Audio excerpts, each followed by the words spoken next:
In this video, I'm going to teach you how to change pen color in Samsung Notes. It's a very easy process, so make sure to follow along. In this video, I'm going to teach you how to customize the settings of your pen while drawing in any notes that you have created and how to change the color specifically. So I'm going to go ahead and create a new note, and if we tap on this icon at the bottom left, we are able to configure it. So all that you have to do is switch from this keyboard mode where you can control the settings of the text to the pen mode. So tap on this icon over here at the bottom left. So as you can see, it goes from the little keyboard to these lines, and you just have to make sure that you are in this mode.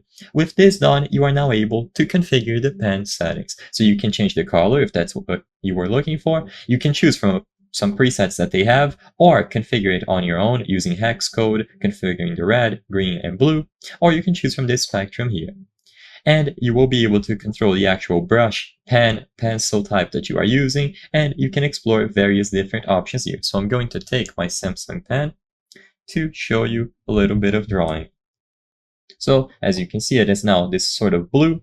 I can tap it again, change the color, and now it is yellow. So all that you have to do to write or draw in different colors on the Samsung's Note app is to switch from keyboard mode to the pen mode like this. So you have to see these icons at the bottom left, and once you do, just tap the pen icon one more time and change the color from here, and you will be able to use all of the colors available in the spectrum. You can add new colors to these sets here, and you can also use the tool to identify a specific color on something that you've made. So if you need to get a specific color, you can do so like this.